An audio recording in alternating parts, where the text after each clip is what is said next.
ఆచి chicken masala. Janasena party ప్రస్థానంపై ఆ party అధినేత ఆంధ్రప్రదేశ్ ఉప ముఖ్యమంత్రి పవన్ కళ్యాణ్ కీలక కామెంట్స్ చేశారు. కేవలం 150 మంది సభ్యులతో తెలంగాణలో పుట్టిన జనసేన పార్టీ నేడు 21.50 లక్షల క్రియాశీలక సభ్యత్వాలతో ఒక బలమైన రాజకీయ శక్తిగా ఎదిగిందని ఆయన ఆనందం వ్యక్తం చేశారు. కేవలం తెలుగు రాష్ట్రాలకే పరిమితం కాకుండా కర్ణాటక, మహారాష్ట్ర, కేరళ, తమిళనాడు, ఉత్తరప్రదేశ్ వంటి రాష్ట్రాల నుంచి కూడా ప్రజలు జనసేన సిద్ధాంతాలను ఇష్టపడి పార్టీని విస్తరించమని కోరుతున్నారని ఆయన వెల్లడించారు. 12 ఏళ్లుగా పార్టీ నిర్మాణంపై పెద్దగా దృష్టి పెట్టకపోయినా ఇప్పుడు మాత్రం పార్టీని సంస్థాగతంగా పటిష్టం చేయడంపై గట్టిగా ఫోకస్ పెట్టామన్నారు పవన్ కళ్యాణ్. తెలంగాణలో మొదలెట్టిన జనసేన ప్రస్థానం అటు కేరళ, కర్ణాటక, మహారాష్ట్ర, మారుమూల మనకి దూరంగా ఉండే రాష్ట్రాల్లో కూడా కనీసం ఒక 50 మంది మేము జనసేన కోసం పనిచేస్తామని యూపీ లాంటి రాష్ట్రం నుంచి కూడా రావడం నాకు నిజంగా చాలా చాలా ఆనందం కలిగించింది.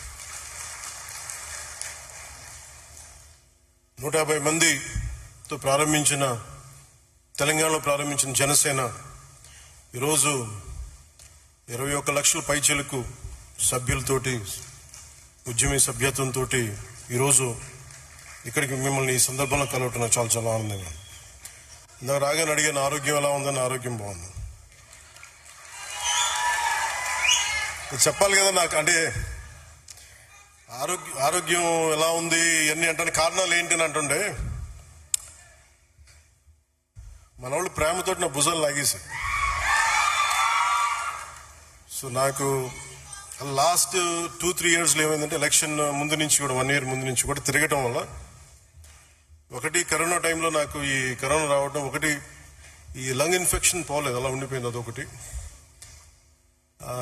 తర్వాత ఈ దుమ్ము ధూళిలో తిరగటం వల్ల అది లోపల ఒక ఈ సైనస్ ప్రాంతాల్లో చాలా కరుడుగా హార్డ్ అయిపోయింది, ఆ డస్ట్ బాల్ అయిపోయింది. అందుకని ఇక్కడ వాచిపోయేది, నాకు అర్థమైంది కదా చాలా కాలం. ఆ తర్వాత ఇంకా ఒక సైడ్ ఒక రోజు సడన్ గా ఈ ఎడ్జ్ మన ఏమంటుందని ఎక్స్టెండెడ్ విజన్ కనిపించలేదు ఒక రోజు. సో అందుకని అన్ని ప్రోగ్రామ్స్ మన అంజుబాబు గారి భీమవరంలో ప్రోగ్రామ్ ఉన్నా కానీ క్యాన్సిల్ చేసి హైదరాబాద్ తిరిగి రావడానికి దాదాపు 1 నెల పట్టింది రావడానికి.